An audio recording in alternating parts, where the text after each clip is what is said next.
that claimed 10 lives. Oko Okusa now joins us live from Kisumu County with the latest. Okusa, what else do you have to share with us? Yes, Smriti, what information we have right now is that, of course, indeed, those 9 bodies were recovered, as you mentioned there early this morning, and they were taken to Honge Beach. That is where the relatives and the survivors of this accident have been camping ever since it happened on Tuesday night.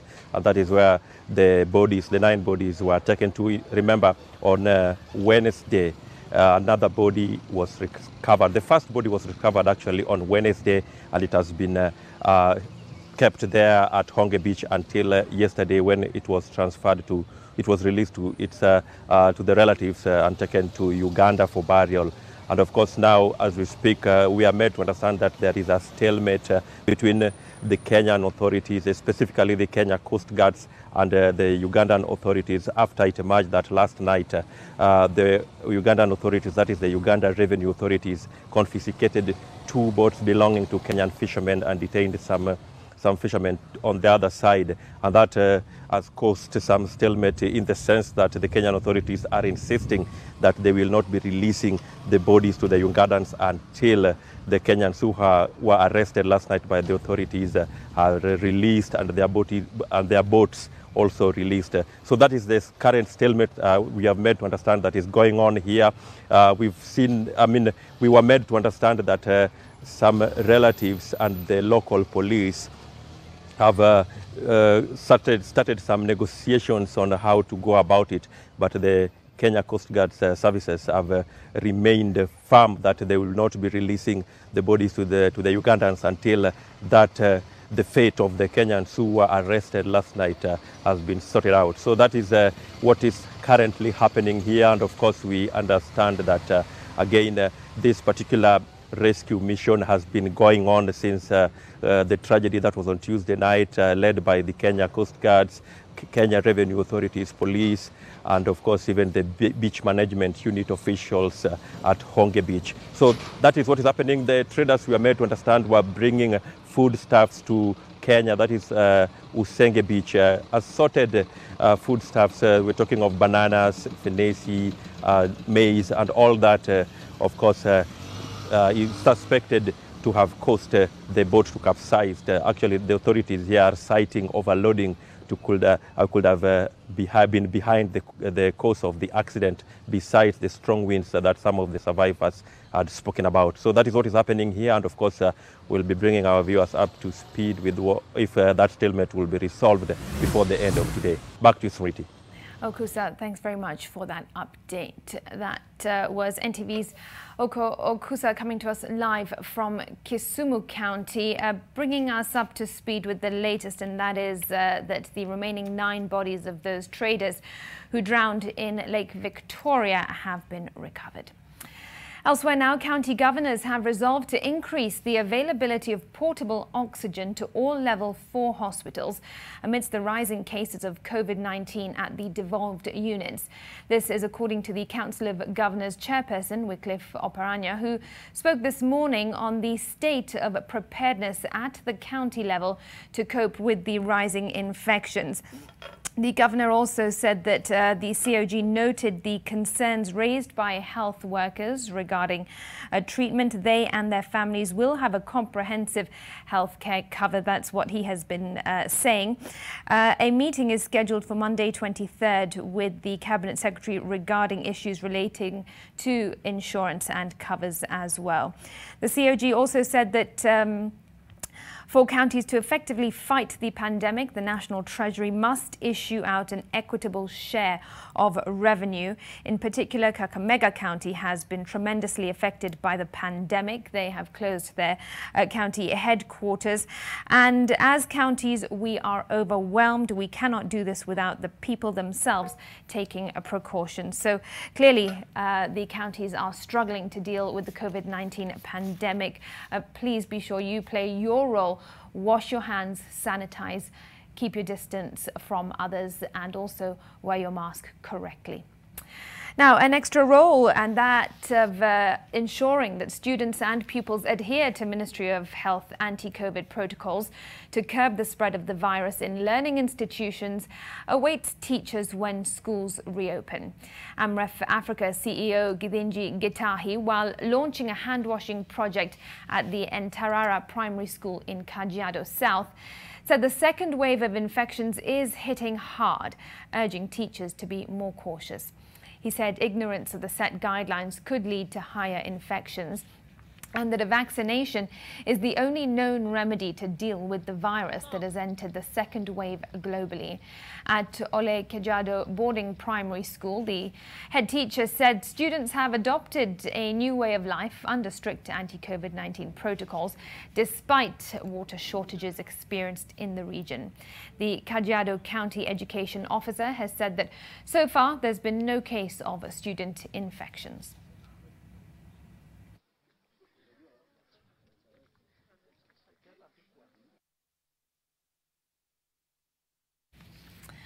Now, a number of traders at the Gikomba market in Nairobi woke up to find their goods ravaged this morning by a fire in a turn of events that seems to be happening rather regularly.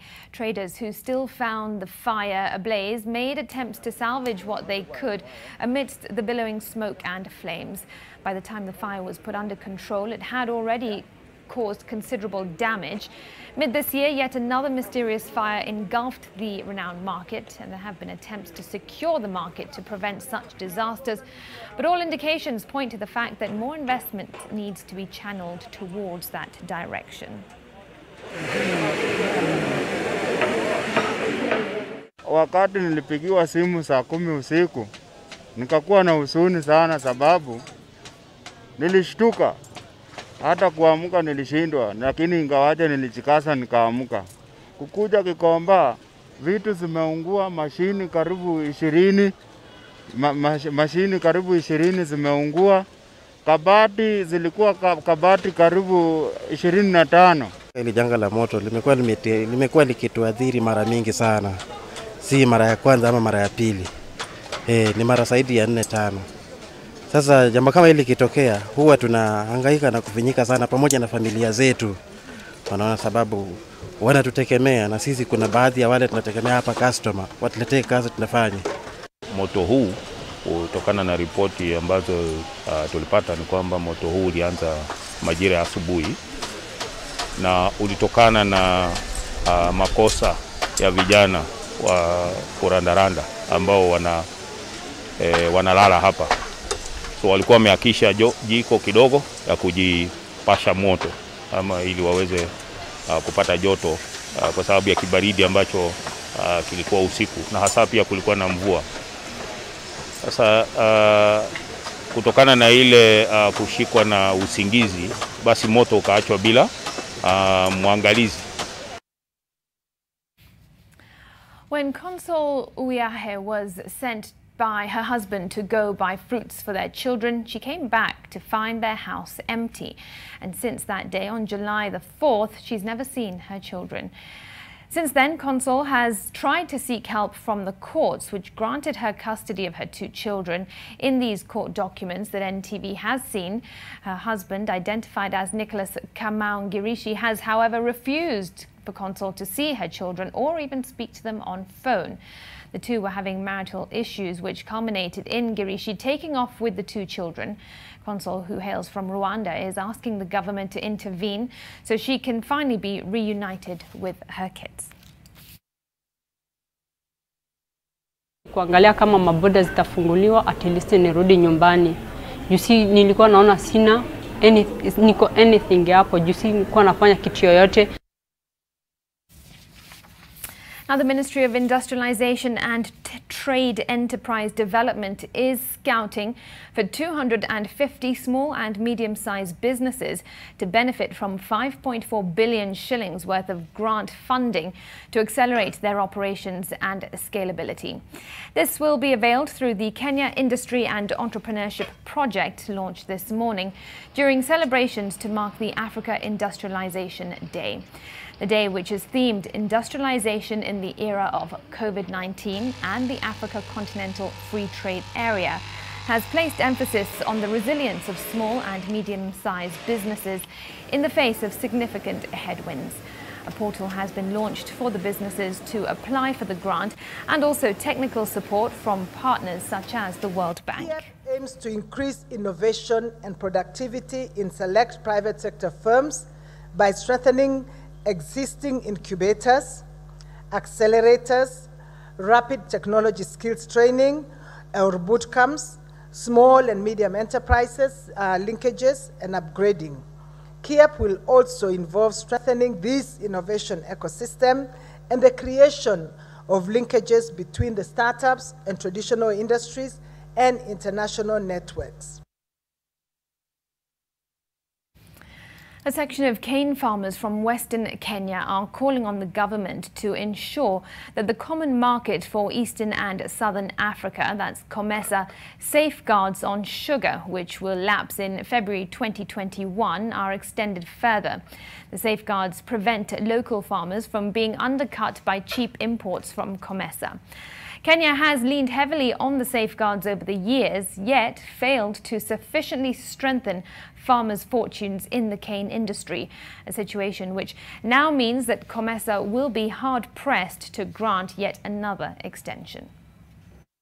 If the sugar that comes from out now has to come without any restrictions, it means in the end there will be no production and there will not be safeguards for farmers. The prices of sugar will be depressed and the sugar industry definitely will be killed. Kenya iko na high cost of sugarcane production. Production ya wakulima yani ya miwa Kenya iko juu sana ukikompea na nchi zingine duniani.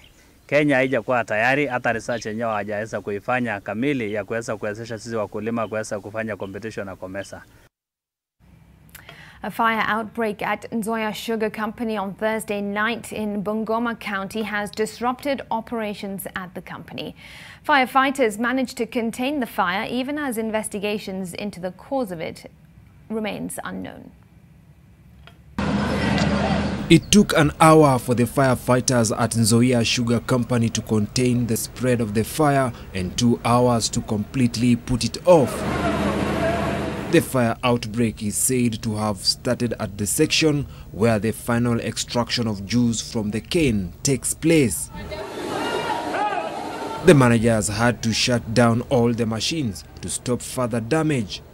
Preliminary investigations, the company says the fire might have been caused by electric fault.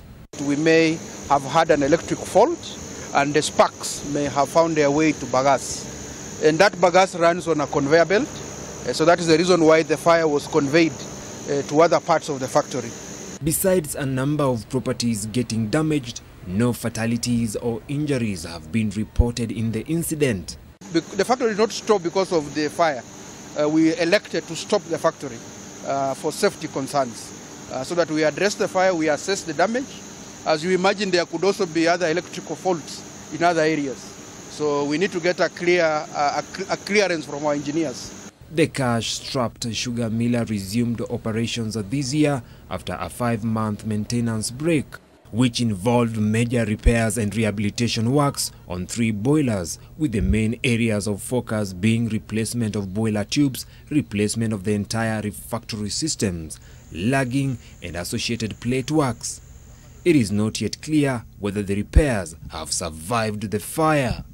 Vincent Odur, NTV.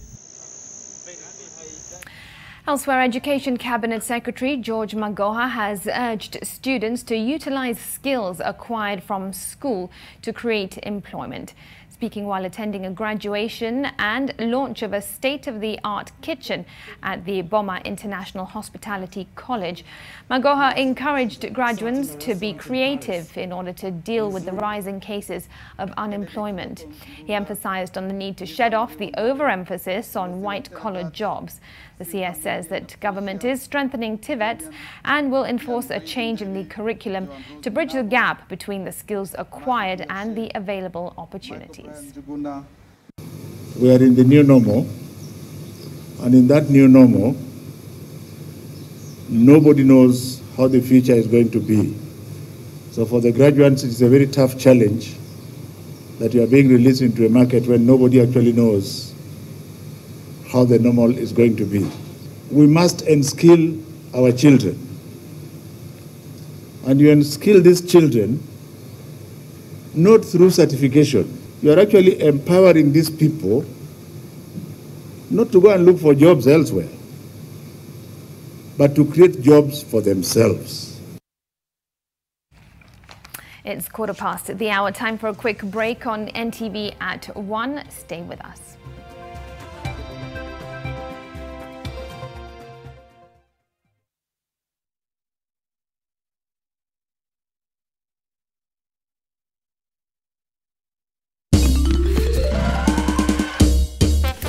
Sona moja imetengenezwa kwa njia spesheli ili kupambana na maumivu kwa haraka.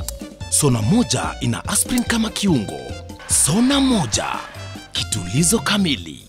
Maumivu yakizidi, pata ushauri wa daktari.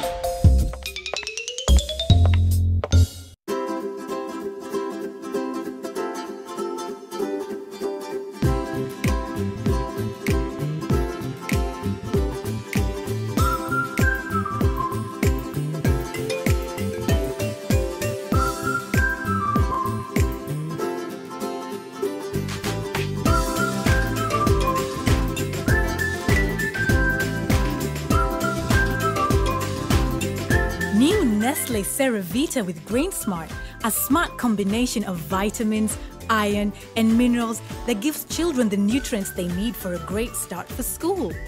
New Nestle Cerevita with Grain Smart, also available in a small, affordable pack.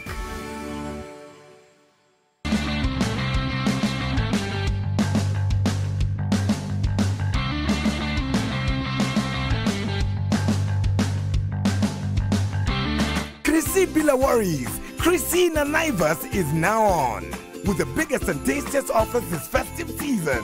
Every day, 350 winners Kula shopping voucher worth 2,000 shillings. All you need to do is simply present your Naivas card when you shop for your chance to be one of the winners. Naivas saves you money. Golden rules for clear and smooth skin, brought to you by Mentholatum Acnes. Acne Sealing Gel gives you a visibly clear and smooth skin. It kills acne-causing bacteria and prevents formation of breakouts, controls excess oils, and unclogs pores. When it comes to pimple care, Acne's Creamy Wash contains multiple vitamins and removes excessive oil and dirt. Acne's Toner rejuvenates skin. Acne's Sealing Gel fights bacteria. Oh my, oh my, oh my days.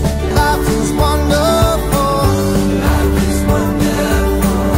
Life is wonderful. Life is wonderful. Never understood. Never understood. Life can be this good.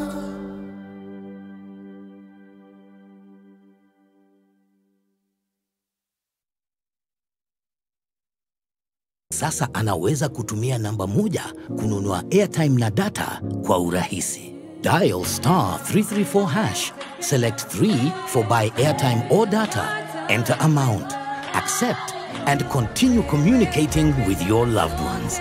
Kwa kuweka kila kitu kwa namba moja, tumerahisisha mambo ili uweze kuendelea kufanya vitu unavyopenda ukitumia M-Pesa.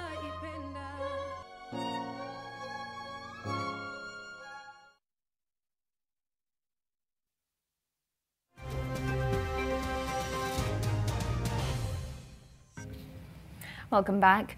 Uneasy calm has returned to the Ugandan capital of Kampala following days of protests characterized by running battles between the police and supporters of opposition stalwart Bobi Wine. According to the Uganda police force, the death toll from Wednesday's riots now stands at 16. Riots continue around Kampala and other parts of the country. Aaron Mukama brings us the day's developments. Gunfire and tear gas have rocked Kampala city and its suburbs for the second day as police and other security agencies faced off with protesters.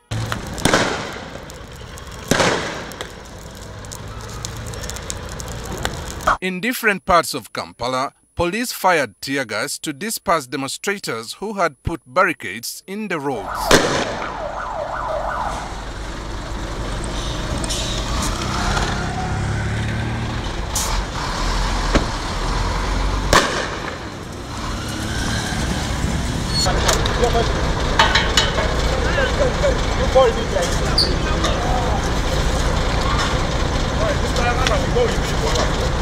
Several people were injured during the course of the day.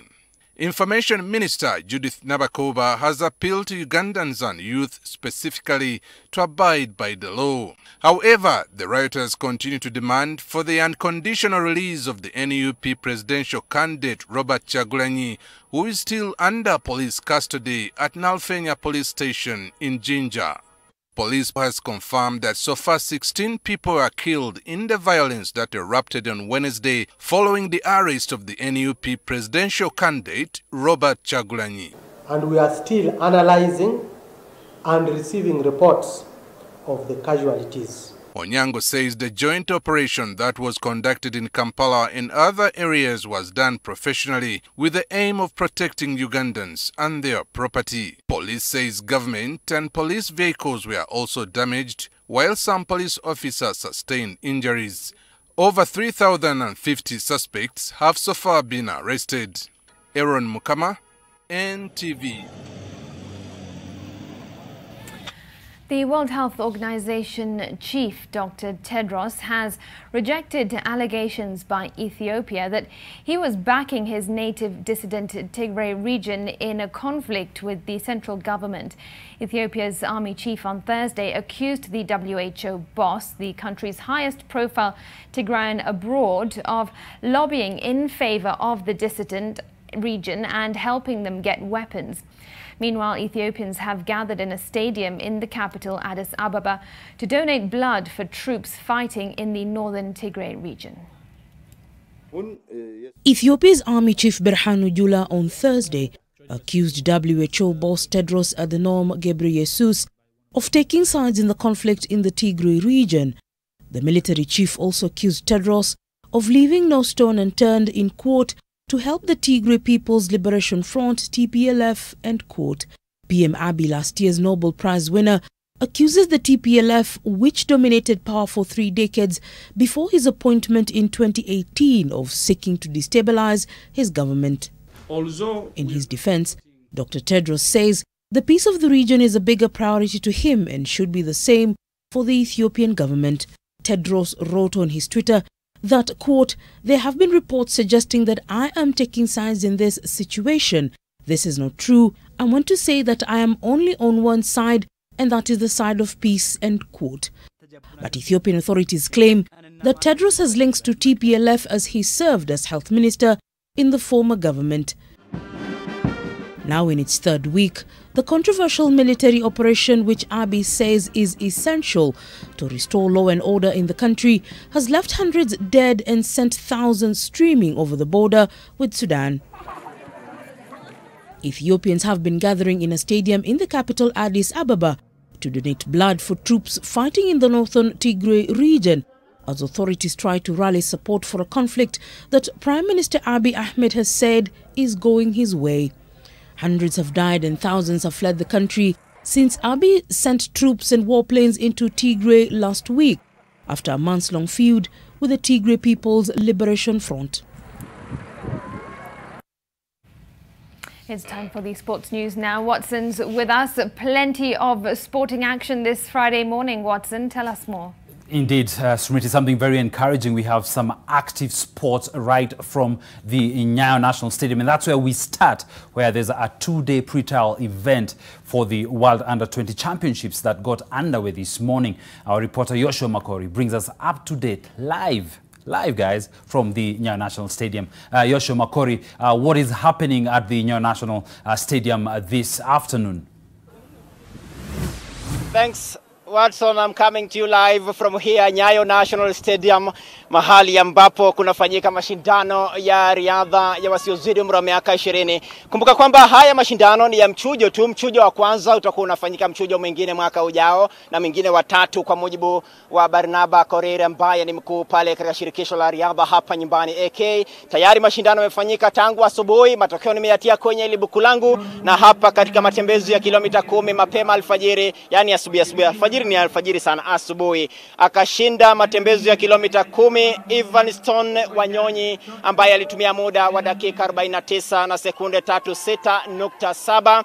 Alafu nafasi ya pili limwendea Kibon Ombado, naye Daniel Masai akaridhika na nafasi ya tatu. Upande wa kinadada aliyetamba hapa ni Margaret Gati, alitumia muda dakika 51 sekunde 50.6. Nafasi ya pili limwendea Jacinta Mudheu, alafu Grace Gathoni akawa amemaliza watatu. Lakini pia imefanyika fainali ya mbio za mita 1500 upande wa wanaume, na tayari matokeo ninayo. Sasa ni kutemea angani moja kwa moja. Gideon Rono kutoka eneo la Kericho ama kaunti ya Kericho ndiye aliibuka kidedea hapa, ametumia muda wake wa dakika 13 sekunde 33.5. Nafasi ya pili ilimwendea Victor Kimtai, naye Chematot Flevi akawa ameambulia nafasi ya tatu. Kwa hiyo ni matokeo ya haraka haraka. Mashindano yangali yanaendelea leo na kesho, ambayo ndio itakuwa siku ya mwisho, kilele kabisa cha awamu hii ya mchujo. Ni mashindano makubwa ya pili ya riadha kufanyika hapa katika uwanja wa taifa wa Nyayo tangu ufunguliwe rasmi na Rais Uhuru Kenyatta, uwanja ambao ulikuwa umefungwa kwa miaka mitatu kwa ajili ya ukarabati mkubwa kabisa ambao umeendeshwa hapa na kufanya maridadi uonekane dhahiri. Hapa nakutana na Mary Mora ambaye tayari amehama mashindano ya mita 400, sasa anashiriki mita 800. Mary Mora, hapo umekuja leo, unashiriki gani? Umehama kabisa ama inakuaje? Kwa majina naitwa Mary Mora, nimekuja hapa kuangalia wenzangu kwenye wanakimbia. Mimi ni Riama kutoka Chuni hapo. Now I'm a big mama. Najiprepare kwa mita 800 kwa senior, lakini si junior. Kwa hiyo ukiangalia ingefanyika hapa hii ambaye iliahirishwa kwa mwaka mmoja hadi mwaka ujao, labda ungeishiriki hii under 20? Ingefanywa kwa hii mwaka hiyo yenye ilikuwa World Under 20 ningeshiriki, lakini sasa venye imeenda miaka yangu imepita, sasa nimekuwa senior. Kila laheri pale mita 800. Asante. Sasa ndo Yoshua Makori nimetematema hapa ndani ya taarifa kimombo, kizungu changu Mungu akitangulie. Watson, endelea. Well, Yoshua Bakori, that you did very well. Shukran for that report from the Nyayo National Stadium. We'll be getting detailed results of what has been happening throughout the day in our subsequent bulletins. Now, the Kenya Under-17 selection team was in the Coast region to assess players for selection into the national team, which is preparing for the upcoming Sekafa Under-17 Championships. Meru County will take part in the exercise on Saturday, with the Northeastern region set to conduct their exercise on Sunday. The exercise, spearheaded by Kenya Under-17 head coach Oliver Page, began last Friday in Nairobi and Thika regions. FKF National Executive Committee member in charge of Youth Affairs, Chris Amimo, explained the main purpose of the selection process. The selected players will then join the national team in camp on Tuesday before the naming of a final team to represent Kenya in Rwanda between the 13th to the 18th of December.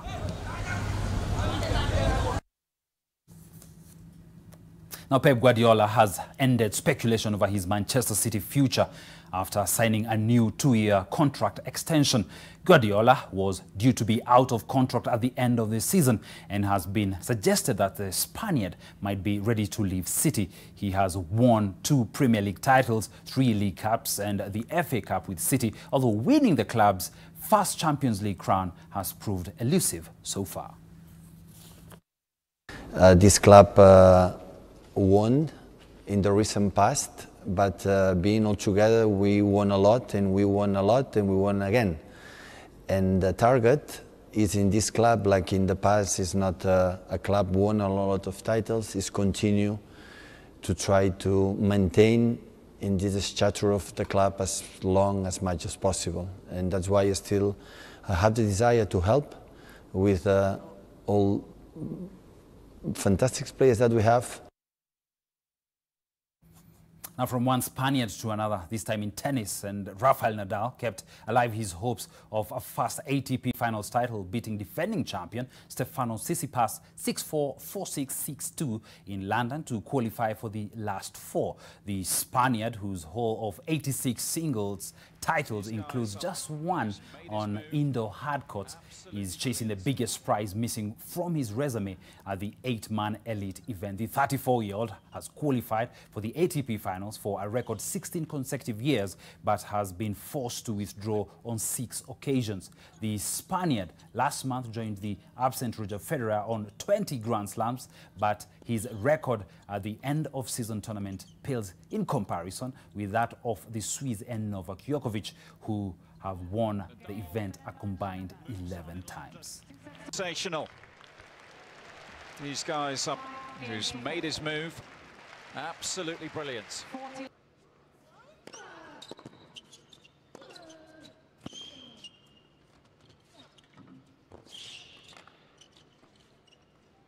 He's got him.